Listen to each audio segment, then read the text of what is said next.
우리가 매년 이때 되면 고난 주간을 지납니다.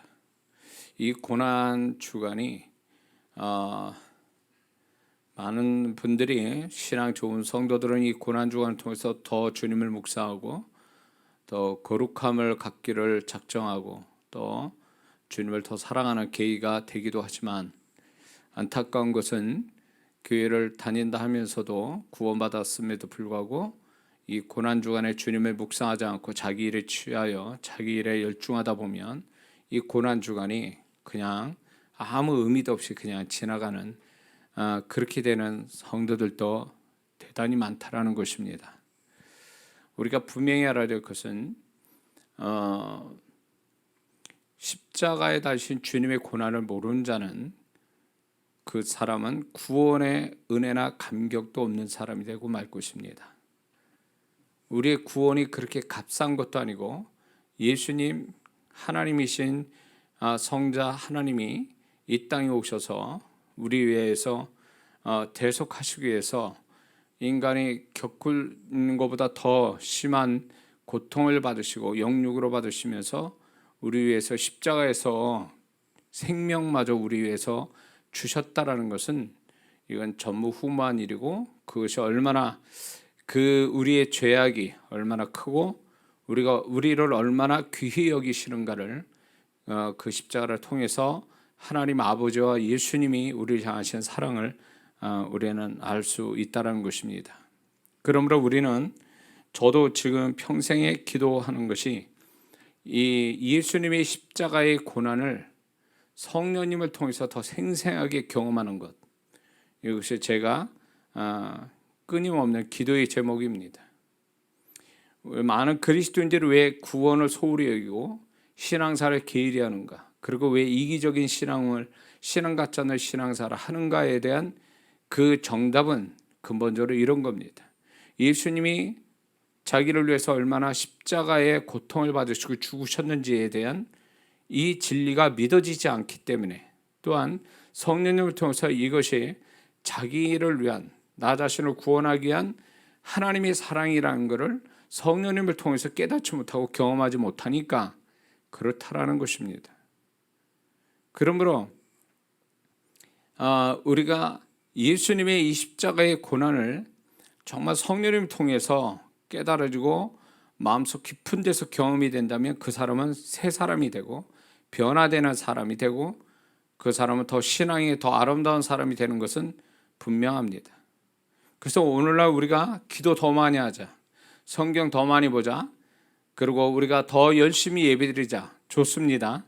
그러나 그런 모든 것들을 그냥 감동적으로 또 열심으로 그렇게 하게 만드는 배경, 근본적인 배경은 십자가의 예수님의 우리를 위해서 얼마나 구원을 이루기 위해서 얼마나 고난을 받고 나를 얼마나 사랑하셨는가 라는 것을, 우리가 그 진리의 말씀을 믿어지고 성령님을 통해서 그것이 내 마음 깊은 데서 경험이 되면, 그것이 바로 신앙의 부흥이고, 또 그 사람이 주님 앞에 더 존재감과 신앙의 모습이 더 아름답게 되어지는 사람이 될 수 있는 줄 믿습니다.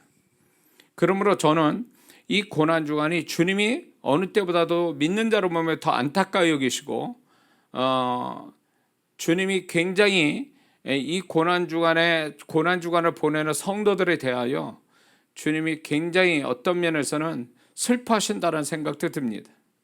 예수님이 십자가 달리셔서 우리 위해서 고난을 받으신 것도, 그것도 고통스럽고 슬픈 일이지만, 그러나 오늘 우리가 이 주님의 고난을 매년 1년에 한 번 이렇게 고난주간 통해서 주님을 좀 더 깊이 묵상해야 될 때에, 그런 거마저도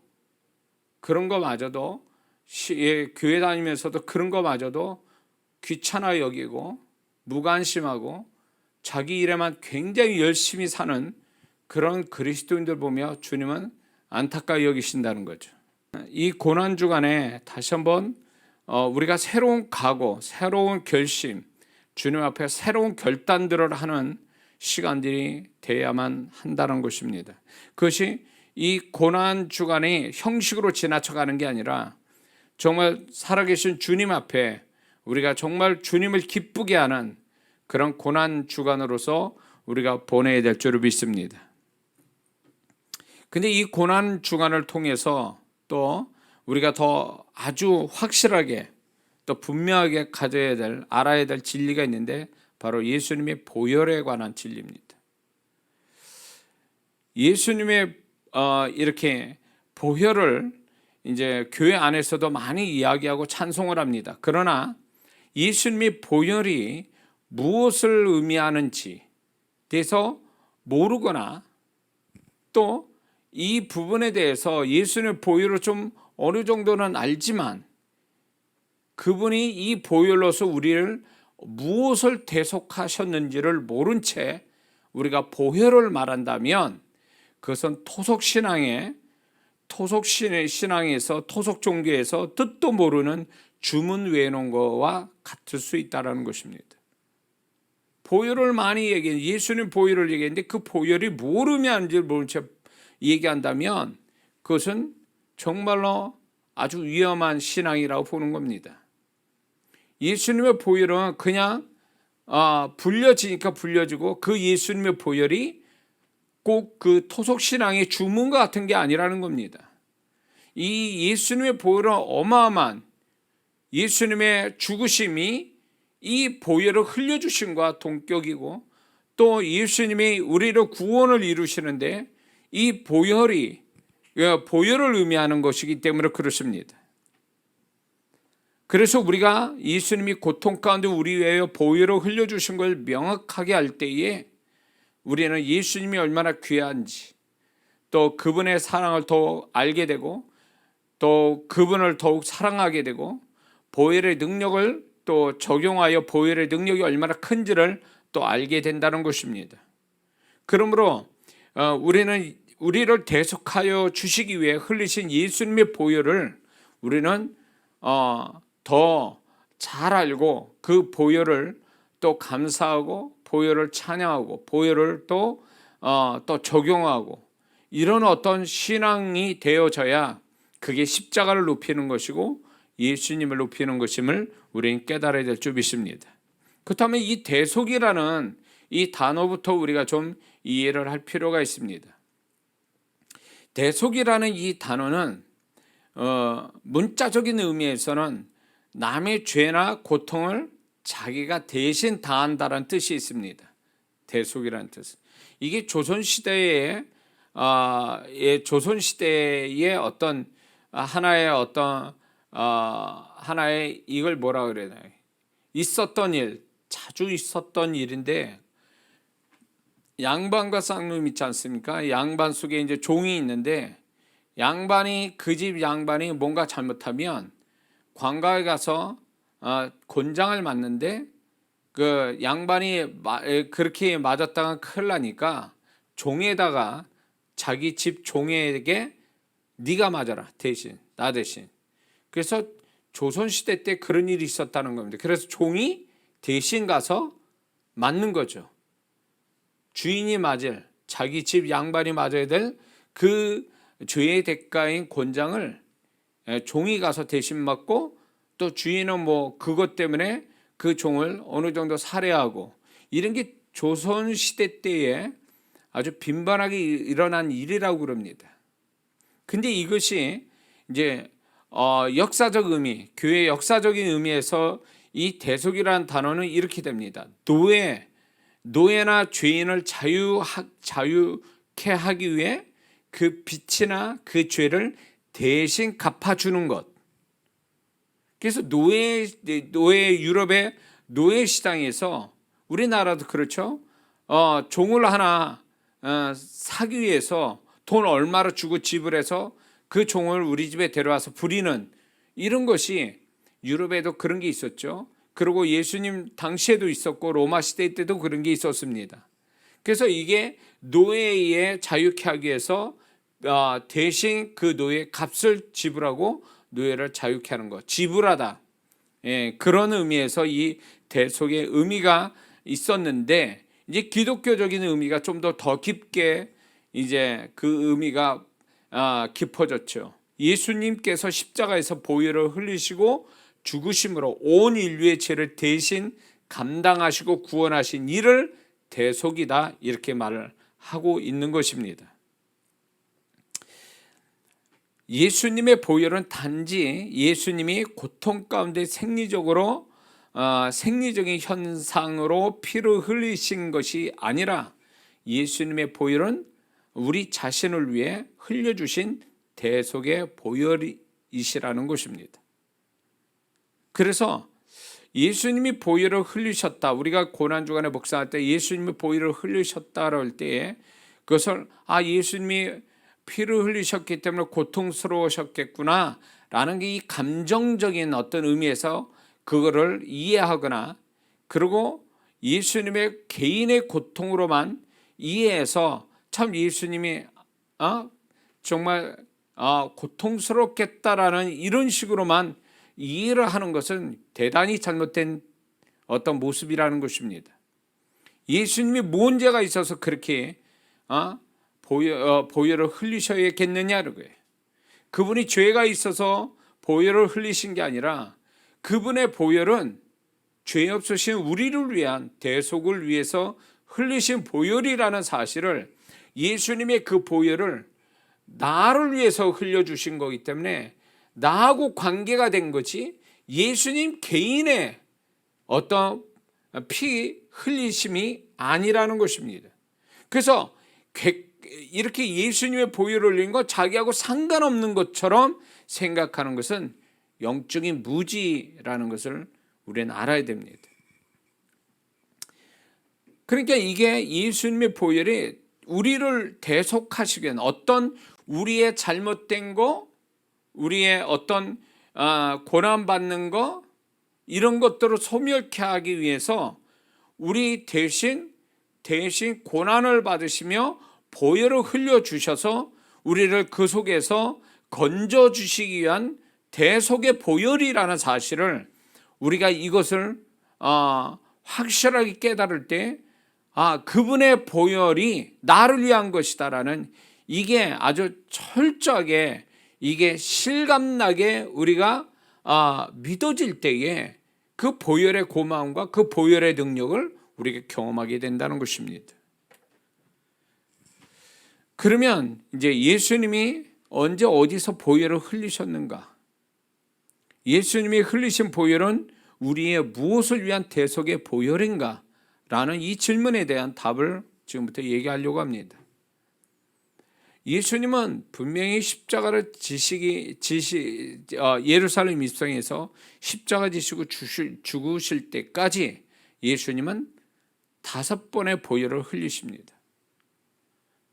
예수님의 몸에 5번의 보혈을 흘리시는데 이것이 우연이 아니고, 이것이 어쩌다 된 것이 아니고, 이것이 예수님의 죗값으로 되어진 것이 아니라 예수님이 흘리신 보혈은 곧 우리를 위한 보혈이라는 거죠.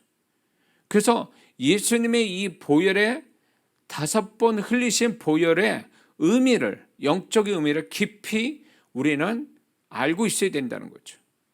그래서 그 보혈을 우리가 정말로 그 보혈의 귀함, 그 보혈의 축복을 우리가 바로 이해를 해야 된다는 것입니다. 그렇다면 첫 번째 예수님이 흘리신 보혈이, 그 대속의 보혈을 흘려주신 시작점이 뭐냐 할 때 그것은 예수님의 겟세마네 동산에서 기도하실 때 흘리신 보혈입니다. 누가복음 22장 44절에 예수께서 힘쓰고 애써 더욱 간절히 기도하시니 땀이 땅에 떨어지는 핏방울 같이 되더라. 실제로 의학적으로도 이렇게 모세혈관이 터져서 심한 그 고통과 스트레스를 받으면 이 모세혈관이 터지면서 피가 난다고 그래요. 자, 예수님이 기도하실 때, 겟세마네 동산을 기도하실 때 보혈을 흘리셨다 라고 할 때에 과연 이 예수님의 겟세마네 동산에서 기도 속에서 흘리신 보혈은 무엇을 의미할까? 예수님의 개인적인 그 예수님의 모습으로 우리가 좁은 의미에서 해석을 해보면 예수님이 십자가를 지시고 죽으시는 그 모든 우리를 대속하기 위한 과정들, 그래서 죽으심까지가 이것의 승리는 어디서부터 시작되는가 할 때 이 겟세마네 동산의 기도 속에서 출발이 되는 것입니다. 예수님이 기도에서 승리하셨기 때문에 그 후에 십자가의 모든 것들을 또 다 감당하실 수 있었고, 예수님이 모든 것을 다 그분을 향하신 예언을 다 이루시고 죽으실 수 있는 이 십자가의 승리는 결국 기도, 겟세마네 동산의 기도의 승리에서 출발했다는 것입니다. 그러면서 우리에게 여기에 중요한 걸 우리에게 가르쳐 주시는 것은 우리가 얼마나 이 기도가 우리 앞일에 대하여 얼마나 그게 우리에게 얼마나 능력과 힘을 주고 그것이 얼마나 우리에게 앞에 어떤 고난을 당하여도 승리케 하는 능력이 되는가를 예수님이 친히 기도 속에서 우리에게 보여주셨다는 것입니다. 그러므로 기도의 승리가 곧 십자가의 승리로 연결됐다는 것입니다. 그만큼 이 기도가 굉장히 중요한 것을 예수님이 우리에게 말씀해 주고 있는 거죠. 근데 이 예수님이 십자가에서 겟세마네 동산에서 흘리신 그 기도 속에 흘리신 보혈이 과연 무엇을 우리를 어떤 부분을 대속하기 위한 흘리심이냐라고 할 때에 예수님이 기도 속에서 우리는 알 수가 있습니다. 예수님이 최초로 아버지 앞에 당신의 뜻을 나타냈지만 아버지의 뜻을 아시고 거기에 순종하지요. 그분의 뜻에 절대 순종하시는 절대 순종으로 끝나는 이 기도, 그러기 위해서 철저하게 당신을 버리고 자신을 버리고 아버지 뜻 앞에 철저하게 순종하는 이 예수님의 이 모습은 결국 이것이 우리를 위한 어떤 그 기도 속에 흘리신 보혈은 이것은 무엇을 반증하냐면 우리가 주님 앞에서 내가 하나님인 양 내 마음대로 살았고 내 뜻대로 살아온 것에 대한 이 모든 것에 대한 예수님의 대속에 흘리신 보혈이라는 것입니다. 예수님이 아버지 뜻을 알고 계시죠. 일찍이 아셨고 이 땅에 오셨고 그리고 메시아의 삶을 사시고 그 마지막 순간부터 저는 아셨다고 보는 겁니다. 모르실 수가 없는 거죠. 이거는 결국 기도 속에서 흘리신 보혈, 순종의 보혈, 이것은 결국은 우리가 그만큼 불순종하며 살아온 사람들이기 때문에 구원받기 전이나 구원받고 나서도 그 하나님 뜻에 불순종하고 살아온, 구원받지 않는 불순종, 하나님 뜻대로 살자는 불순종, 믿고 있으나 자기가 하나님께서 자기 주장대로 살아가는 이런 모든 것들에 대하여 그분이 그거를 대속하기 위해서 기도 속에서 흘리신 보혈이라는 것입니다. 그래서 예수님이 그 기도 속에서 아버지의 당신의 뜻을 걷어내시고 아버지 뜻 앞에 순종하게 흘리신 보혈이 결국은 우리에게 그런 어떤 불순종과 자기 뜻대로 마음대로 사는 것에 대한 어떤 그 모든 것을 대속하기 위한 보혈이시기 때문에 우리가 더욱더 그분 앞에 기도하고 또 우리가 기도 속에서 그분의 뜻을 받아들이고 그분의 뜻대로 살게 되어지는 그 보혈의 능력이 여기 있다는 것입니다. 그러므로 예수 믿는 사람이 기도하지 않고 산다는 것은 굉장히 위험한 거죠. 예수님이 기도를 통해서 우리의 불순종과 교만과 이런 걸 다 꺾어내시기 위한 대속의 보혈이었다면 그 보혈의 어떤 대속의 보혈을 받는 우리라면 우리도 마땅히 기도 속에서 이제 그 보혈의 능력을 통해서 그분의 뜻을 알고 그분의 뜻에 순종하는 그런 자로 바뀌는 것이 이 겟세마네에서 보혈을 흘리신 주님의 보혈의 어떤 은혜를 보답하는 길이라는 것을 우리가 잊지 말아야 될 줄 믿습니다. 그러므로 예수님이 그 겟세마네 동산에서 흘리신 보혈, 저는 오늘날에도 크리스찬들이 기도를 안 하는 것은 이거는 예수님이 대속해 주신, 기도에서 대속해 주신 보혈을 믿지 않거나 그 보혈의 능력을 경험하지 못한 자들의 모습이라고 봅니다. 믿는 자는 평생 기도하고 살아야 되는데 단지 그것이 우리가 원하는 것을 얻어내기 위한 수단으로서 기도가 아니라 예수님 같이 정말로 아버지의 뜻을 알고 자신의 뜻을 버리고 아버지 뜻 앞에 순종하고 그 뜻 앞에 순종으로서의 그런 어떤 태도를 갖기 위한 기도, 이 기도를 하는 것이 주님 같은 기도의 모습이라는 것을 우리가 알고, 이 주님의 보혈이 우리한테 역사할 때 주님 같은 기도의 모습을 가질 수 있음을 우리에게 나타내 주고 있는 것이죠. 오늘날 많은 그리스도인들이 기도의 개념을 잘못 잡아서 자기 고집이나 자기 생각을 관철하기 위한 방법으로서 기도를 택한다면 그 사람은 이 기도의 개념조차 잘못되어 있는 사람이라는 거죠. 기도가 무언가를 얻어내기 위한, 하나님의 뭔가를 얻어내기 위한 수단이나 도구가 아니라는 것입니다. 그분과 소통하며 더 나아가서 그분의 뜻을 알고 내 뜻을 버리고 그분의 뜻을 알고 그분의 뜻 앞에 절대 순종하는 것, 이게 기도의 아주 중요한 기도의 능력이고, 이게 보혈, 기도 속에 있는 보혈의 역사로 말미암아 이게 진정한 기도의 모습인데, 이렇게 살지 않는다면, 이런 모습의 기도가 아니라면 그 사람은 기도를 굉장히 자기를 위한, 자기 유익을 위한, 자기 뜻을 관찰하기 위한 수단으로서의 기도로 개념을 잡고 있기 때문에 이 기도는 잘못된 기도다라는 것입니다. 그러므로 우리를 대속하시기 위하여 흘리신 겟세마네 동산에서 기도의 보혈은 결국 우리가 그분의 기도 속에서 그분의 보혈을 의지할 때에 우리는 내 뜻을 버리고 그분의 뜻을 알고 그분의 뜻 앞에 순종할 수 있는 능력이 나오는 보혈이라는 것입니다.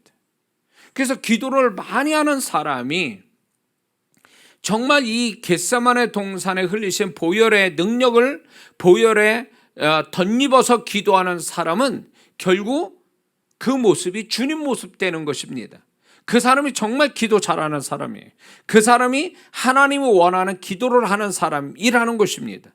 40일 금식, 20일 금식, 그 기도를 주야장창 해가지고 뭔가 자기 뜻을 이루었다라고 하는 그것만이 기도의 능력이라고 말한다면 그 사람은 기도의 능력을 잘못 개념을 잡고 있다는 것입니다. 예수님이 겟세마네 동산에서 기도의 능력을 보여주신 게 뭐냐면 결국 아버지 뜻 앞에 절대 순종하는 거로 끝을 내는 것, 그게 기도의 능력이라는 거죠. 그 예수님이 기도의 능력이 십자가를 이루셨잖아요. 십자가를 감당케 하셨잖아요. 그러므로 우리가 기도를 정말 잘한다는 것은 결국 예수님 같은 모습으로 기도하는 사람이 기도를 잘하는 것이지, 20일 40일 금식하고 작정을 365일 하는 그 사람이 기도 잘하는 게 아니라는 거죠. 그런 성도를 가끔가다 봅니다.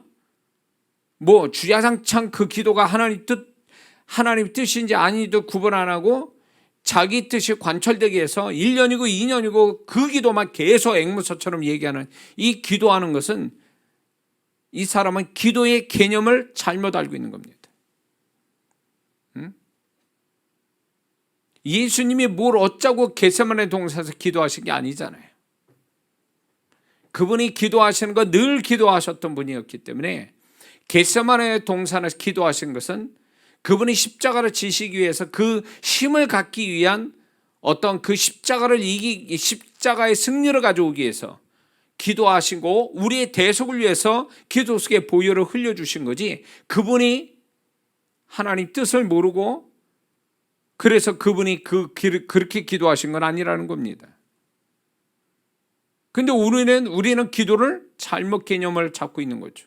주님과의 소통도 아니고, 그렇다고 해서 그분의 뜻을 알고 그분의 뜻 앞에 순종하는 기도가 아니라, 소통도 안 되고 그분과 친밀함도 아닌 그냥 자기가 원하는 것을 얻기 위한 어떤 수단으로 방법으로서의 기도를 개념을 잡고 있는 이 사람은 주님의 기도하고는 전혀 다른 방향의 기도 모습이라는 거죠. 우리가 정말 주님의 뜻대로 기도하는 자라면 이 예수님이 겟세마네 동산에서 기도 속에 흘려주신 보혈이 덧입혀진다는 거죠. 그분의 보혈이 덧입혀지면 기도를 하면 할수록 자기 생각이 사라지고 그분의 생각으로 사로잡혀서 그분의 뜻이 하늘의 하나님 아버지의 뜻이 내게서 이루어지기를 기도가 바뀌어지는 거죠. 그게 정말 기도 잘하는 거, 그게 예수님의 보혈에 기도의 보혈로 덮임을 받은 자의 기도자의 모습이죠. 그래서 기도하는 자는 반드시 이 겟세마네 동산에서 기도하신 예수님의 보혈, 이 예수님의 보혈로 덧입혀지기를 기도해야 되고 덧입혀지는 상태에서 기도하는 자가 기도를 잘하는 사람이 된 줄 믿습니다.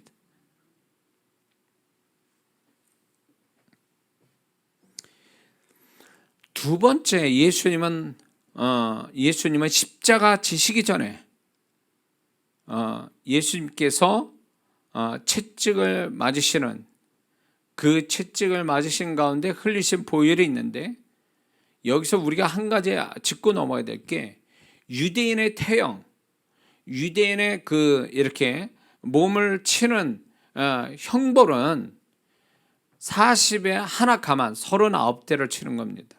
근데 예수님은 유대인의 법, 율법에 따라서 받는 그 태형이 아니고 로마법에 따른 태형이에요. 그건 무슨 얘기냐? 로마법은 무자비해서 얘네들은 100대가 정량이에요. 100대가. 근데 그 100대라고 정의되어 있지만 걔네들 마음이에요. 100대가 넘어갈 수도 있어요. 그래서 그렇게 맞다가 죽어가는 사람이 한둘이 아니라고 역사학자들은 얘기합니다. 그 채찍을 여러분들이 제가 나눠준 거기에 이제 자료에도 나와 있고 이제 성경에 떠서 아니면 그런 부분에 좀 어느 정도 지식이 있는 사람 알 겁니다. 그 채찍이라는 게 그것이 단순히 가죽줄이 아니라 쇠사슬이 있고 거기에 뼈에 날카로운 뼈가 같이 함께 있어서 살을 찢고 뼈를 부러뜨리는 그런 어떤 무시무시한 그런 도구라는 것입니다. 그거를 예수님이 100대 이상 맞으셨다는 걸 의미하는 거예요. 거기서 등과 엉덩이와 정강이 온몸에 채찍을 맞으셔서 거기서 그때 당시에 그렇게 해서 죽고 십자가형을 받기도 전에 죽은 사람이 부지기수다라는 것을 역사자가 얘기합니다. 근데 예수님이 100대 이상을 맞으신 거죠. 거기서 흘리신 보혈이 있습니다. 마가복음 15장 15절에 빌라도가 무리에게 만족을 주고자 하여 바나바는 도와주고 예수는 채찍질하고 십자가에 못 박히게 넘겨주니 이렇게 말씀하고 있어요. 이사야 53장 5절에 그가 찔림은 우리의 허물을 인하며 그가 상함은 우리의 죄악을 인함이라. 그가 징계를 받음으로 우리가 평화를 누리고 그가 채찍이 맞음으로 우리가 나음을 입었도다. 여기에 예수님이 채찍이 맞음으로 인해서 우리가 나음을 입었다라는 이 약속만 생각하면 안 됩니다. 왜 채찍을 맞아야 되는가? 예수님이 죄가 없으신 분이 왜 채찍을 맞아야 돼요? 죄의 대가를 왜 받아야 되는가? 이것은 우리가 짓는 죄악을 그분이 대신 대속하기 위해서 받으신 어떤 고통이라는 거죠. 그러므로 예수님이 채찍이 맞으신 것은 우리의 죄악 때문이라는 거예요. 죄악 때문에. 그런데 거기에 그분의 채찍이 맞으시고 흘리신 보혈이 우리를 치유케 하신다고 약속을 주고 계시는 거죠. 그러므로 예수님이 채찍이 맞아 흘리신 보혈은 우리의 죄악 때문이라고 말씀하고 있습니다. 허물과 죄악 때문에.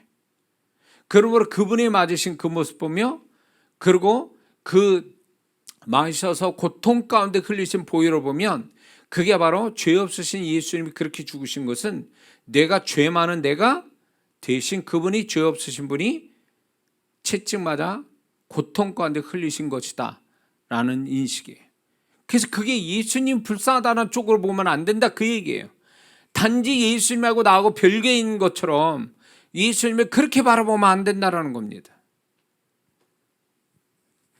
예수님이 그렇게 고통받아 채찍마다 죽는 지경까지 가서 그 고통을 받는 것은 그분이 죄가 없는 분이 죄 때문에 죄인 돼서 그렇게 고통받는 거기 때문에 그가 바로 그 모습이 내 모습이라는 건데 그분이 대신 지금 감당하고 계시는 거죠. 그런데 그분이 채찍에 맞으시며 흘리신 보혈이 우리를 낫게 한다라고 약속을 주고 계시는 거죠. 그러므로 우리가 자연스럽게 우리의 마음과 육체의 질병들, 악한 영에 의한 마음과 육체의 질병, 그 다음에 우리의 죄성으로 만들어진 우리의 마음과 육체의 질병, 이 모든 것들이 그분의 채찍에 맞아 흘리신 보혈로 우리가 낫게 해주신다라고 얘기해 주고 계시는 거죠. 그러므로 그 예수님의 그 어마어마한 그 고통이 우리의 죄가 얼마나 크다라는 것을 나타내 주신 것이며 그분이 흘리신 그 고통에서 흘리신 보혈이 결국 우리를 죄로 처리하는 게 아니라 그 반대로 우리를 보혈로 치유해 주시는 그런 은혜를 우리에게 주셨다라는 것입니다. 예수님이 채찍 맞아 피 흘리심이. 이런 구세주가 어디 있냐 말이에요. 저는 그 모든 그리스도인들이 예수님과 자기를 분리해서 보는 주님의 어떤 그것이 자기한테 와닿지 않아서 주님과 나하고 상관없는 것처럼 보이는 이런 거리감, 이런 것들이 점점 신앙이 좋아질수록 그 거리감이 점점 좁혀지면서 성령으로 말미암아 그 예수님의 그 고통이 자기를 위한 것이라는 이 사실이 머리가 아니라 가슴으로 느껴지고 깨달아지는 성령의 역사가 와야 된다는 거죠. 근데 안타까운 것은 오늘날 성도들이 점점 더 멀어진다는 거예요. 신앙이 좋아지면 좋아질수록 이런 어떤 주님의 고난과 이 고난 주간 또 형식이 되고 의무가 되고 그러면서 주님과 점점 사이가 멀어져서 주님께 무관심하고 이 고난 주간에도 뭐 바쁜지 주님을 묵상하지 않습니다. 교회에서 나눠진 고난 자료도 제대로 보질 않아요. 그 어렵지도 않는 그거를 주님을 생각하기 위해서 좀 주님 앞에 시간과 마음을 드리는 일에 대해서 인색하게 하는 성도들의 한둘입니까? 지금? 그리고 무슨 주님을 사랑한다고 그래요. 그리고 주님을 어떻게 이해한다고, 그분을 심정을 알겠다고 그렇게 말할 수 있느냐는 거예요. 다 거짓말이죠. 다 거짓말이에요. 이런 건 있습니다. 우리가 가지고 있는 IQ로 우리가 머리로 이해할 수 있는 거, 성경을 통해서 우리가 예수님 그렇구나, 예수님 나 때문에 그렇게 고난 받으시고 죽으셨구나, 이건 머리로 이해가 될 수는 있어요. 근데 머리로 이해되는 게 전부냐는 거예요. 그게 다냐는 거예요. 머리로 이해되는 거가 가슴으로 내려와서 그게 생생하게 내 마음 안에서 느껴지고 경험이 되어질 때에 그게 진짜로 그 예수님이 정말로 귀함을 알고 그분과의 어떤 관계가 더 좁혀지고 친밀함을 가질 수 있는 비결이 되는데 오늘날 성도들이 성령님을 통해서 그 주님과 연결되지 않는다라는 거예요. 지식으로 머리로는 이해가 되는데 가슴으로 영적으로는 그분과 연결이 안 되는, 이것이 뭐가 문제냐면 성령님의 역사를 그 성도들이 성령님을 의지하지 않기 때문에 그런 거예요. 그 성령님은 예수님을 증거하고 그 예수님을 드러내기 위해서 우리에게 오셨고, 그 성령님을 의지할 때 그분과 소통이 되고 그분과 연결이 돼서 그분을 생생하게 경험시켜 주신 분이 성령님인데, 오늘날 성도들이 성령님을 의지하지 않으니까 그냥 막연한 거예요. 지식적으로만 가지고 있고, 그리고 자기 스스로 신앙생활 잘하고 나는 예수 믿고 구원받았으니까 이런 거에 이렇게 자기 식대로 신앙생활을 하고 마는 거죠. 그래서 성령님도 탄식하시고 예수님도 슬퍼하시고 그 개인의 구원받은 영이, 혼은 몰라, 영도 탄식하는 거죠. 오늘날 신앙이 그렇다는 거예요. 자, 그래서 예수님이 채찍의 그 고통의 채찍을 맞으시면서 흘리신 보혈을 우리의 치유를 위한 축복으로 우리에게 그 축복을 위해서 흘려주셨다라는 거죠. 그 보혈을 우리가 정말로 그 보혈을 경험해야 되는 거예요. 아는 걸로 끝나는 게 아니라 그 보혈을 경험해야 되는 거죠. 그게 주님을 높이는 거예요. 맨날 그거 알면 뭐하냐. 성경 구절 이사야 53장 5절 1절부터 쭉 그 말씀을 애원들, 그게 무슨 의미가 있어요. 그게 아는 게 경험이 돼야지. 경험이, 그분이 채찍마다 흘려서 우리를 낫게 했다라면 나아야 되는 거 아니에요. 그게 머리로만 이해되면 그게 무슨 의미가 있냐 말이에요. 그게 아는 거냐고. 그건 아는 게 아니지. 자기 스스로 속이는 거예요. 이해된다고 해서 아는 게 아니잖아요. 응? 경험이 돼야 아는 거지, 이해가 되는 걸 안다라고 말하면 안 되는 거죠. 근데 오늘날 성도들은 이해하는 거를 아는 걸로 알고 있는 거예요. 신앙이 어떻게 그게 이론이고 지식이 되냐 말이에요. 그 신앙은 경험이 돼야 비로소 그게 내 것이 되고 그게 정말로 굳건한 신앙이 되는데, 머리로 이해되는 신앙은 언젠간 부도난다고요. 자기 스스로 속여서 언젠가는 그게 아무것도 아니라는 걸 알게 돼요.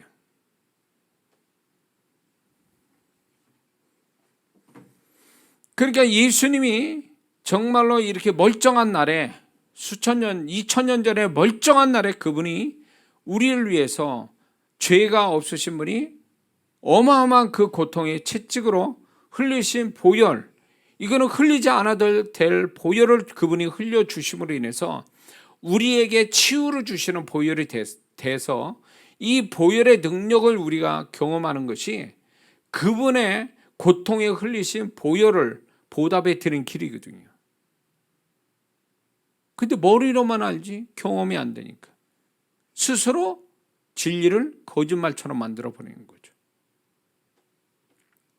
이건 이론이 아니잖아요. 예수님이 직접 그 몸으로 경험해서 우리에게 나눠준 보혈이잖아요.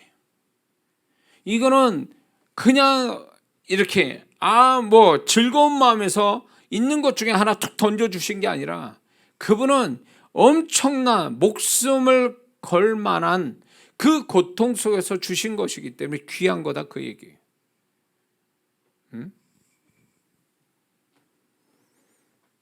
그러므로 우리는 이 보혈을 우리가 감사히 여기고 경험되는 거 굉장히 중요한 일입니다. 세 번째는요, 예수님은 가시면류관을 쓰시며 보혈을 흘려주셨습니다. 이 가시면류관은 이렇게 얘기하더라고요. 중동의 대추나무의 종류인데 그 가시가 최대 3cm라고 그래요. 날카로움이, 그 끝이 날카로움이 길이가 한 3cm 된다고 그래요. 근데 그게 부들부들해서 버들나무 같이 부들부들해서 잘 꺾인다고 그래요. 그래가지고 그거를 멸류관처럼 이렇게 동그랗게 만들어 가지고 그거를 머리에다 씌우고 누른다고 그래요. 그러면 그게 그 누르는 상태에서 이제 피가 흐르는 거죠. 그래서 토리노의 그 수위, 그거는 저는 이제 믿지는 않지만 그 천주교에서는 그게 예수님이 죽으신 다음에 그 수위를 감쌌던 그거다라고 얘기를 합니다. 근데 거기에서 보면 뭐가 있냐면 그 머리 쪽에 피가 흐른 흔적이 있다 이렇게 얘기해요. 그래서 그게 예수님이 가시면류관 쓴 그 증거다 이렇게 얘기했는데 저는 뭐 그걸 믿고 싶지는 않아요. 천국 가서나 물어보면 주님이 정확하게 대답해 주실까? 그거는 뭐 믿어야 되는지 안 맞아요. 예수님은 이 땅에 어떤 것도 남기시지 않았잖아요. 근데 이제 그거를 그렇게 해서 예수님의 수위다라고 얘기해서 천주교에서는 그 토리노 수위라고 그래가지고 예수님 수위다 그래서 얘기 한동안 그게 나왔는데 예수님 그러니까 그 죽은 자의 수유를 입은 그 죽은 자의 모습에 머리에 이렇게 가시를 씌워가지고 머리에서 피가 났다라고 하면서 이게 가시면류관을 쓴 예수님의 모습이다를 이렇게 추측을 합니다.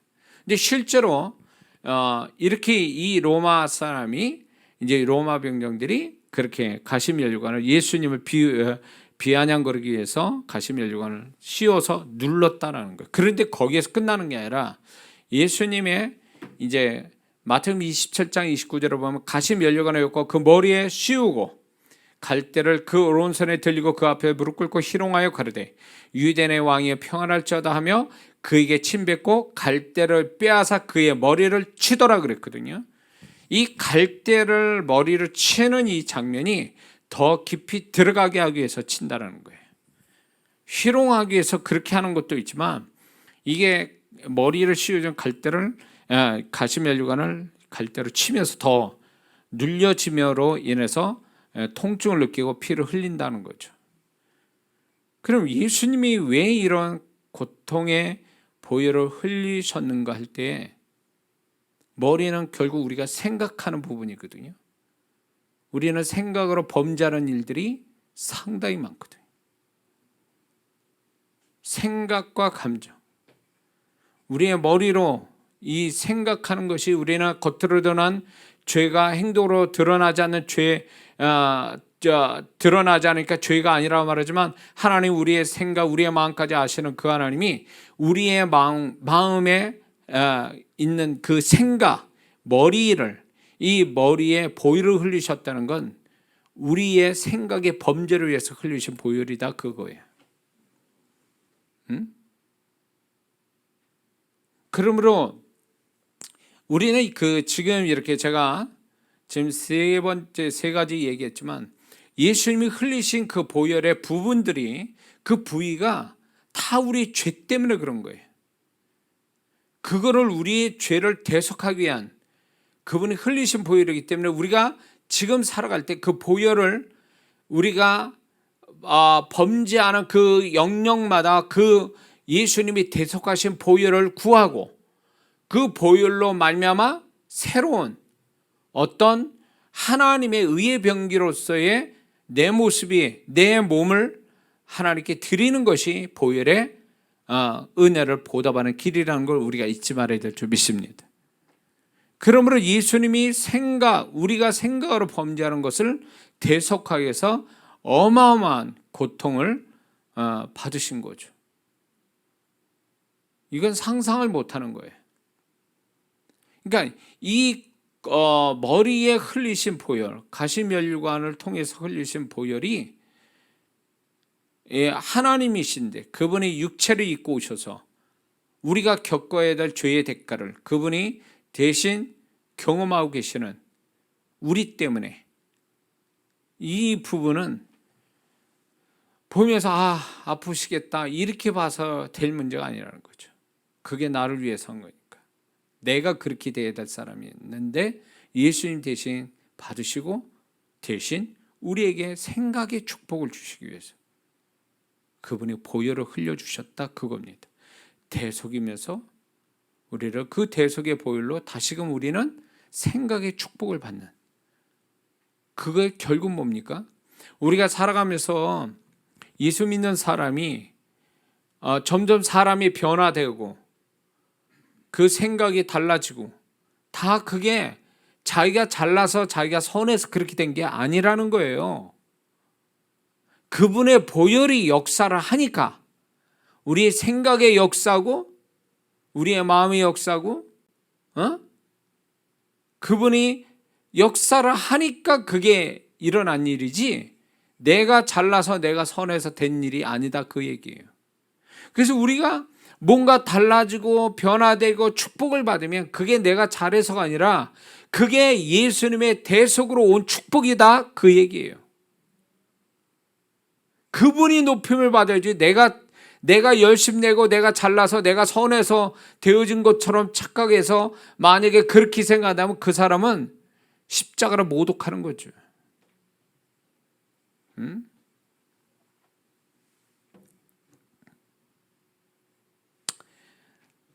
그러므로 우리가 얼마나 생각으로 범죄하면 그분이 가시면류관으로 고통을 받으시고 보혈을 흘리셨겠는가라는 걸 생각해 봐야 됩니다. 그 다음에 네 번째는 예수님이 십자가에 달리실 때 손과 발에 못이 박혀서 보혈을 흘리셨죠. 그 예수님이 당하셨던 그 십자가에서 그들이 이제 여기 손에, 보통 이 가운데라고 그러지만 사실 가운데가 아니라 여기 어떤, 흔히 의학자들은 그럽니다. 이 손목에 여기에 이렇게 박았다. 그래서 뼈가 이렇게 밀려나서 찢어지지 않게 손목에다 박았다. 근데 그 못의 길이가 자마치 18cm라고 그럽니다. 그 18cm나 되는 그 못을 그냥 손과 발에다가 박은 거죠. 그러니까 얼마나 고통스러우셨겠어요. 그러면서 그 소리치는 그 소리, 비명을 지르죠. 아프니까 그 비명을 지르면서 그분이 이제 십자가에 달리시는 거죠. 저는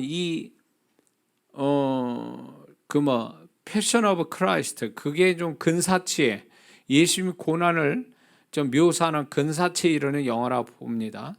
그거 좀 보시면 좋겠다라는 생각이 듭니다. 그런데 제가 환상 가운데 주님이 보여주신 주님의 모습은요, 그거 이상이에요. 그러니까 영화니까 그 정도 분장을 한 것뿐인데, 사실 저는 이게 실제라고 보는 거예요. 예수님이 이렇게 십자가형을 받으시고 십자가에서 죽으실 때 그 모습은 그거보다 아주 더 험악했다라는 거죠. 사람 형태가 아닌 짐승 형태 같은 모습을 가져서 머리 위부터 발끝까지의 보혈로 이렇게 흐르고, 그러니까 제가 몇 번 그 간증을 했는데, 그 예수님의 그 모습은 형상이 사람 형상이 아닌 거예요. 근데 보혈이 머리부터 피가 계속 나면서 응고되고, 근데 그 피가 빨간 피가 아니라 검붉은 피로 계속 흐르면서 굳고, 이렇게 그게 이제 그분이 피를 흘려서 발까지 피를 흘려가지고 그 나무 밑, 그러니까 그 밑에가 결국은 자갈밭 비슷하더라고요. 저는 이스라엘 가본 적이 없거든요. 근데 자갈밭 비슷해요. 자갈들이 있는데 자갈밭에다 십자가를 달아놓은 건데, 그 밑에가 그 피가 이제 그 나무로 인해서 이렇게 주변이 검붉게 이렇게 응고되면서 검붉은 모습을 가지고 있었어요. 저는 그게 실제라고 보는 거예요. 근데 그 예수님이 이게 손발에 이렇게 못이 박혀서 비명 지를 때, 저는 뭐하고 그거 하면 생각나는 사건이 하나 있는데, 저희 어머니 살아계실 때 우리 어머니가 이제 나이 드셔서 기력이 없어서 식은땀 흘리시고 잠 못 주무시고 어지러우시고 막 이러길래 이제 제가 이제 장남으로서 우리 어머니를 이제 좀 이렇게 보약을 해드려야 되겠다, 기력이 되도록. 그래서 생각난 게 이제 흑염소였어요. 근데 그 흑염소를 구해야 되는데 제가 알지를 못하니까 이제 아는 목사님 통해서 이제 알게 됐어요. 기도원 같은데 목사님이 흑염소를 키우는데 거기에 이제 그 흑염소가 한 마리 있다고. 그래가지고 이제 그분하고 연락이 돼가지고 이제 그거를 잡기로 하고 이제 제가 거기를 갔어요. 기도원 같은 데는 산에 이렇게 있었는데 중턱에 딱 갔는데 처음 본 광경이 뭐냐면 참 의미심장하고 잊혀지지 않는 광경이에요. 그 흑염소 새끼에서 어미로 가는 중간의 흑염소인데 그 흑염소가 교회 앞에 딱 앉아 있는 거예요. 교회 앞에 내가 가서 딱 처음 본 광경이 흑염소가 가운데 그 문 앞에, 교회 문 앞에서 그 앉아 있더라고요.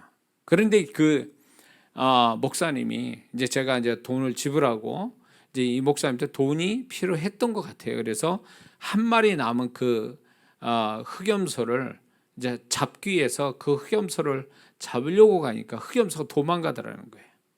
근데 그 목사님이 그런 얘기하세요. 얘가 이런 적이 없다라는 거예요. 이런 적이. 그러니까 부르면 오고 가만히 있어야 될 흑염소가 그날따라 부르니까 도망가더라는 거예요. 알고 있는 거죠. 자기가 죽을 것을. 그래서 어떻게 잡았어요. 잡아가지고 이제 이 흑염소를 제가 어떻게 잡지를 못하잖아요. 근데 이 목사님이 자주 잡아보셨는지 이제 나무에다 걸어놓고 이제 흑염소를 잡습니다. 그런데 이 흑염소를 이제 그 망치 같은 걸로 그 머리를 한 번에 때려서 이제 죽여서 이제 가죽을 벗기는 일을 해야 되는데 이 목사님이 어설프게 친 거예요. 어설프게 치니까 이 흑염소가 소리를 지르는데 비명 지르는 거죠. 걔가 고통스러워 비명 지르는데 이게 메아리를 치는 거예요. 또 산에서. 근데 그 순간에 난 주님이 생각난 거예요. 주님이 그때 막 이게 연상이 되면서 주님이 이렇게 비명을 지르셨겠구나. 그 소리에 잊혀지질 않아요. 하나님께서 저에게 기시적인 사건 같았어요. 그래서 그 흑염소를 잡아서 죽였습니다.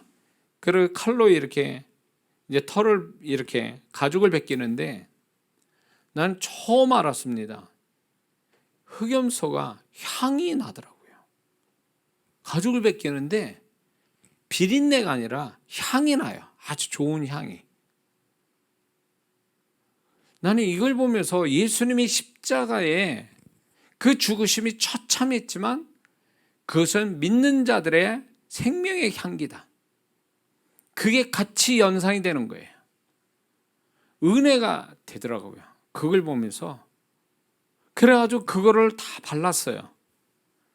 살을 바르고 뼈를 바르고 이렇게 해서 이제 제가 이제 받아왔죠.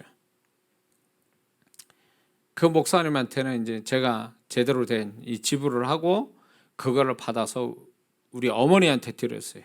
그거 잡수고 우리 어머니가 건강을 되찾았죠.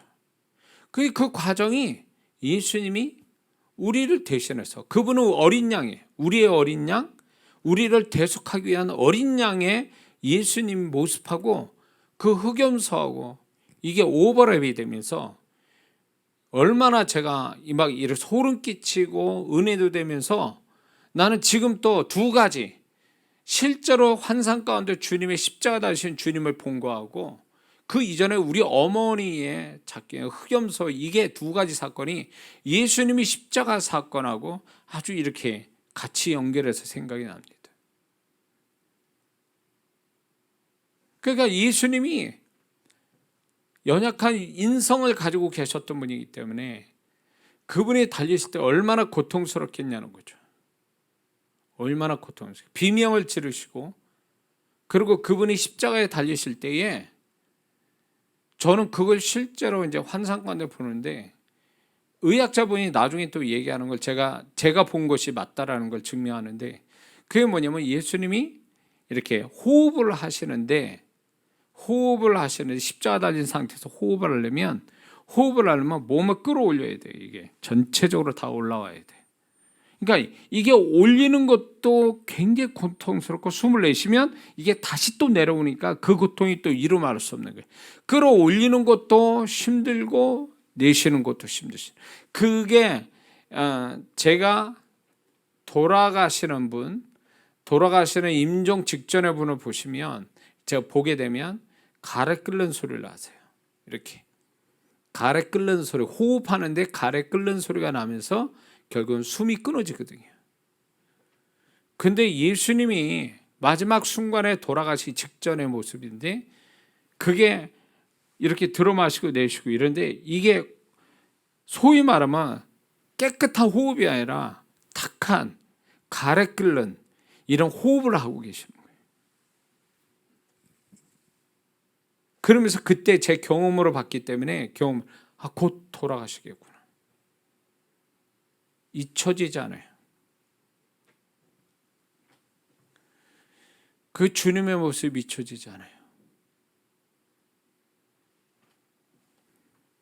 저는 저는 성령님께서 제가 전에 집회 한참 할 때에 목회자나 성도들 집회할 때 마지막에 이 성찬 사역을 하면서 주님의 환상이 열리도록 제가 사역한 적이 있어요. 그래서 꽤 많은 분들이 그 성찬 사역을 통해서 십자가 다신 주님을 보는 그 성령 체험을 많이 했죠. 그러면서 주님 십자가 다신 주님을 보면 그게 자기하고 같이 매치가 되면서 거기서 이제 완전히 깨지고 변화되고 새로워진 사건이 그때 생겨요. 특히 아이들이 순수한 면이 있어서 말씀과 기도 사역을 이렇게 쭉 하다가 마지막 날 밤에 이 사역을 하면요, 아이들이 참 순전하다는 게 그 사역할 때 제가 시키는 대로 하고 성령의 임재 가운데서 그 사역을 하면은 아이들이 막 거의 다 주님을 만나고 거기서 막 대성통곡하고 회개하고 치유받고 막 이런 역사들이 일어났거든요.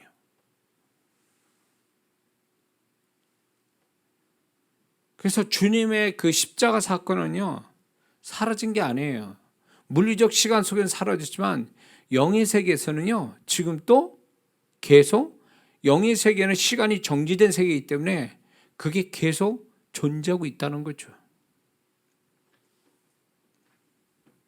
그래서 예수님이 손과 발에 그 고통의 그 손과 발이 못이 박히면서 흘리신 보혈은 뭐냐? 손과 발로 우리가 범죄한 것에 대한 대속이에요. 손과 발로 우리가 범죄한 것, 행위로서 범죄한 것에 대한 그분이 대신 대가를 치르시고 우리를 그것으로 대속해 주신 보혈이라는 것입니다. 그렇기 때문에 우리는 그 손과 발에 흘리신 그 보혈을 의지해서 우리의 손과 발이 주님의 의의 도구가 되어지는, 그분의 도구가 되게 하는 것이 보혈을 보답해 드리는 길이라는 걸 잊지 말아야 될 줄 믿습니다. 다섯 번째는 십자가에서 예수님이 죽으실 때에 딱 죽으신 다음에 요한복음 19장 34절에 그중 한 군병이 창으로 옆구리를 찌르니 곧 피와 물이 나오더라. 이 옆구리에 찔러서 피와 물이 나왔다는 것은 옆구리 찔렀다는 것, 심장을 찔렀다는 얘기예요. 이거는 이 로마 병정이 사람 죽이는데 익숙했던 사람입니다.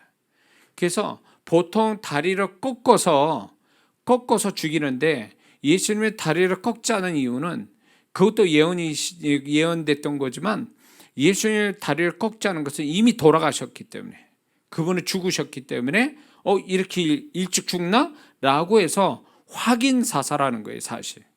그래서 옆구리에 이제 창을 찔렀다는 얘기는 심장에다 찔러댄 거거든요. 근데 심장에서 물과 피를 흘리셨다라는 것은, 물과 피가 나왔다는 얘기는 그 극한 스트레스로 인해서 심장에 어떤 현상이, 물이 고인다는 거죠. 심장에 피만 있는 게 아니라 물이 같이 고여서 그렇게 심장을 찔러댔을 때 피와 물이 쏟아졌다라는 얘기예요. 그러니까 예수님은 겟세마네 동산에서부터 시작해서 십자가에서 완전히 죽으셔서 얼마나 그게 고통스러웠는가를, 이 물과 피를 흘리셨다, 옆구리 칠 때 물과 피가 쏟아졌다라는 심장의 그 상태를 얘기해 주는 거므로, 인간이 겪을 수 있는 최단의 그 이상을 겪으시고 죽으셨다는 걸 얘기하는 거거든요. 그런데 그 예수님이, 이 심장은 결국 인간의 생명을 상징하죠. 그러므로 생명을 상징하는 이 심장에 피가 흘리셨다는 것은 우리가 죽을 생명, 지옥 갈 생명인데, 이거를 대속하시기 위해서 흘리신 보혈이다라는 것입니다. 이제 천국 가는 생명, 영생을 맛보는 생명, 이 생명으로 대속해 주시기 위해서 그분이 극한의 심장의 고통을 느끼면서 죽으신 거죠. 그러니까 예수님의 십자가의 겟세마네 동산에서 십자가 죽으심은요, 인간의 한계를 넘어가는 고통의 연속이었다는 걸 얘기해 주는 거예요. 그 고통의 속에서 흘리신 보혈, 그러므로 이 5군데에서 예수님이 흘리신 보혈은요, 이 공통점이 하나가 있죠. 고통 가운데 흘리셨다는 거죠. 이 보혈이, 고통 가운데서 우리를 위해서 엄청난 대가를 치르셨다는 걸 증명하는 것입니다. 그리고 그분의 이 5군데에서 보혈을 흘리셨다는 것은 남김없이 우리 위에 흘리셨다는 걸 증명하는 거예요. 죽으셨음에도 불구하고 그거를 심장을 찔러 심장마저도 피가 쏟아졌다는 얘기는 그분이 완벽하게 남김없이 그 생명을 상대하는 보혈을 다 흘려 주셨다는 증거예요. 어마어마한 얘기죠. 어마어마한 얘기. 우리가 이렇게 이해되는 말로 같이 이해되지만 이게 이해가 안 되는 얘기예요. 사실은 이거는.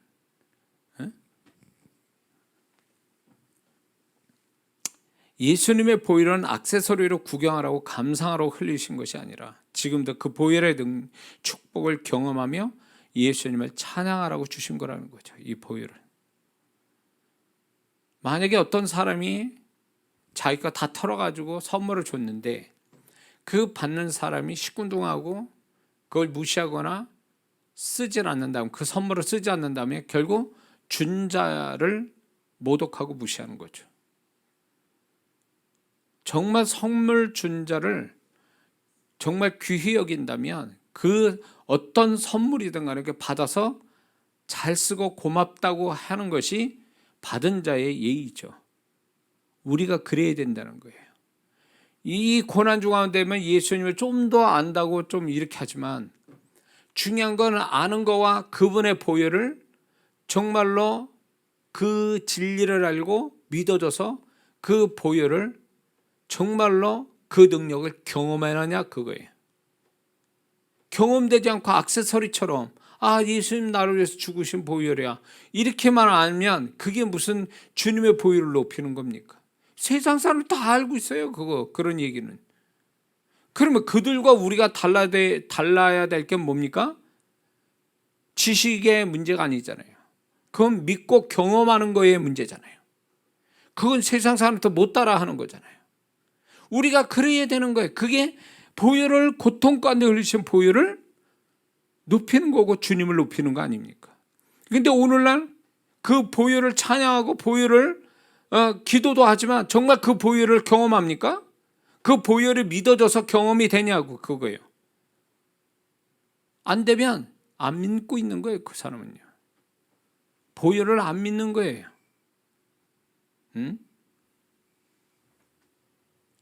저는 지금부터 보혈을 얼마나 많이 강조하는지 몰라요. 뭘 할 때마다 보혈을 구해. 예? 우리가 음식 만들 때 꼭 들어가는 것들이 있지 않습니까? 기본적으로 들어가는. 우리가 신앙생활에 기본적으로 항상 찾아야 될 게 보혈인데 주님의 보혈은 없어요. 자기 생각이 있고 자기 논리가 있고 자기 심리 있고 의지가 있을 뿐이지 거기에다 보혈을 의지해서 보혈의 능력을 경험하려고 하는 것은 없다 그거예요. 근데 여기서 우리가 하나 짚고 넘어갈 게 예수님의 보혈이 지금도 존재하느냐는 거예요. 존재하죠. 왜 그럴까요? 물리적 시간에서는 존재하지 않습니다. 그렇죠? 근데 이게 영의 세계에는 그분의 보혈이 지금 존재하고 있어요. 그러면 이거를 우리가 이해해야 될 게 뭐냐? 예수님이 십자가에 죽으신 것을 어떻게 봐야 되냐? 육적인 사건이면서 현실적 사건이면서 이거는 영의 사건이에요. 영적 사건이란 말이에요. 두 가지가 같이 동시에 일어난 사건이에요. 십자가 사건은요. 그렇죠? 그렇기 때문에 물리적 시간, 이 육적인 사건으로서는 이미 2000년 전에 끝났어요. 없어졌단 말이에요. 그러나 영의 세계에서는 그게 시간이 정지된 세계이기 때문에 시간의 영향을 안 받아요. 그러니까 그 보혈은 믿는 자가 구하면 그 보혈은 지금 또 굳어지지 않는 상태에서 계속 우리 위해서 그 보혈이 그분의 진짜 아주 생생한 그 보혈이 우리에게 나타난다 그 얘기예요. 이게 육의 세계에서는 사라졌지만 영의 세계에서는 사라지지 않고 존재하고 있는 거예요. 지금도 보혈이. 근데 이 사실을 우리가 믿느냐 말이에요. 우리는 교육을 받기를 이 세상적 교육을 받다 보니까 이 영의 세계에서는 깜깜한 거예요. 이 영의 세계를 믿지 않으려고 그래요.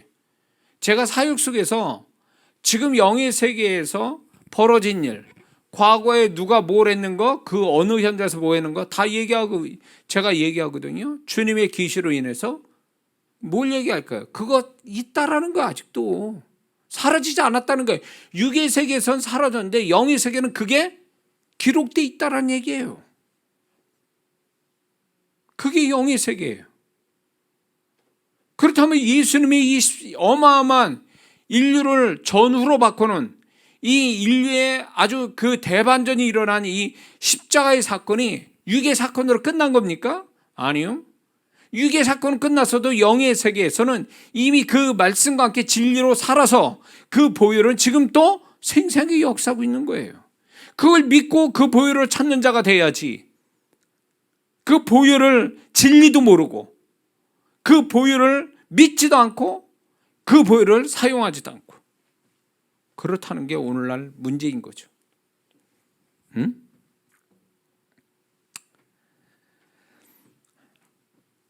그러므로 우리는 분명히 예수님의 보혈에 관해서 분명한 태도를 가져야 됩니다. 그리고 예수님의 보혈을 높여야 돼요. 그러면 어떤 태도를 가져야 될까요? 이걸로 이제 말씀 맞추려고 합니다. 첫 번째는요, 보혈을 많이 찬송하고 보혈을 많이 말해야 돼요. 물론 이 전제가 보혈에 대한 진리의 지식을 충분히 갖는 것, 이게 전제가 돼야 되겠죠. 그 다음에 보혈을 많이 찬송하고 보혈을 많이 말하라는 거예요. 말을 많이 해도 모자라는 거예요. 평생 우리가 예수님 보혈을 말을 해도 모자라는 말이 보혈이에요. 예수님 이름이고 예수님 보혈이란 말이에요. 그리고 무엇을 하든 보혈을 항상 적용하라는 거죠.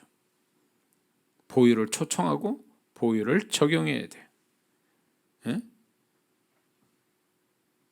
그럴 때 우리가 이 보혈을 계속 말하고 찬송하고 보혈을 자꾸 우리가 적용할 때 이것이 결국 뭐냐? 보혈의 능력을 더 크게 만드는 비결인 것입니다.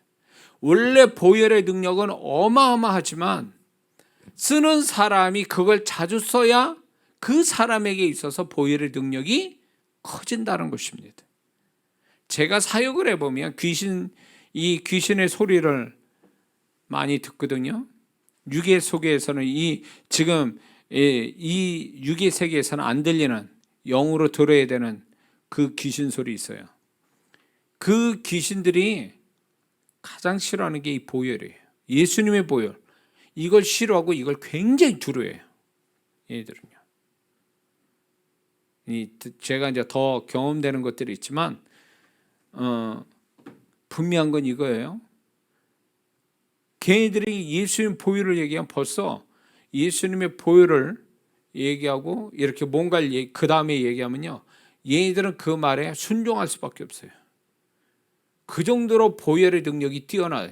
굉장하다는 걸 저는 이제 이렇게 축기 사역할 때 더 실감나요. 실감난다고요. 그래서 저는 뭐 예배를 시작하든 누구 사역하든 뭘 하든 간에 항상 먼저 예수님의 보혈, 그것을 항상 구하고 찾고 그 보혈을 덮고, 이 체험이요, 제가 많은 체험이 있거든요. 그 보혈에 관한 영의 세계에서 어떻게 작용하는지 이 부분은 나중에 얘기하겠습니다. 이게요, 영의 세계에서 이거를 영안이 열어서 보든가 영의 세계를 아는 사람 같으면 예수님의 보혈이 어느 정도인지를 경험을 할 수 있다는 거죠. 엄청난 능력이에요. 이 세계의 모든 걸 다 줘도 예수님의 피 한 방울 하나만큼도 안 되는 거예요, 사실은. 그만큼 예수님의 보혈이 어마어마하다는 거죠. 근데 왜 그 어마어마한 보혈이 우리한테 역사를 왜 못하시느냐 할 때, 그거는 개인차가 있는 거예요. 보혈의 진리를 얼마나 믿고 그 보혈을 사용하는 빈도수, 그 믿음, 이런 거를 개인마다 얼마나 가져냐에 따라 보혈의 능력이 각각 다르게 나타나는 거예요. 응? 그러니까 보혈을 생파 모르는 사람이 주문해 주시 보혈하는 사람, 보혈을 찾는 자와 보혈의 지식을 알아서 그 보혈을 정말 믿음 가지고 쓰는 사람과 한 번만 한 사람하고 100번 한 사람하고 차이가 나죠. 응? 차이가 날 수밖에 없는 거예요. 그러니까 보혈의 능력은 어마어마하지만 보혈을 쓰는, 보혈을 찾는 그 성도의 모습에 따라, 믿음 따라, 쓰는 빈도에 따라, 강도에 따라서 보혈의 능력이 각각 다르게 나타나는 거예요. 그러니까 보혈의 능력을 충분히 우리가 경험하려면 보혈을 찬양을 많이 해야 되고, 보혈을 많이 말하고, 보혈을 더욱더 많이 적용하는 거죠. 그게 굉장히 중요합니다. 두 번째는요, 보혈로 개인적인 이김이나 축복을 경험하는 것입니다. 보혈로서 개인적인 이김이나 축복을 경험하게 되면 이 경험 자체가 하나의 능력이 돼요. 그래서 이 보혈로 이기는 경험이 많을수록 이 사람 보혈의 능력이 커져요. 그래서 보혈로서 이김과 축복을 충분히 갖는 거, 이거는 이 사람은 보혈의 능력이, 이 사람은 말만 하면 보혈의 능력이 다른 사람보다 훨씬 더 강력하게 나타나요. 영의 세계는요, 많이, 이제 나중에 얘기했지만 많은 양을 나타내면 그 양만큼 역사가 오는 거예요. 말을 많이 할수록 하나님이 귀히 여기시는 그 단어들, 예수님, 예수님 보혈, 예수님의 이름, 말씀의 능력, 이런 걸 많이 말할수록 뭐하냐? 능력이 점점 커져가는 거예요. 영의 세계가 그렇다는 거예요. 그래서 우리가 개인적으로 보혈을 귀히 여기려면 그분의 보혈로서 이김과 축복을 경험을 많이 쌓는 거예요. 그럴수록 그 사람 보혈의 능력이 커져가는 거예요. 그러면 그거를 누가 더 잘하냐?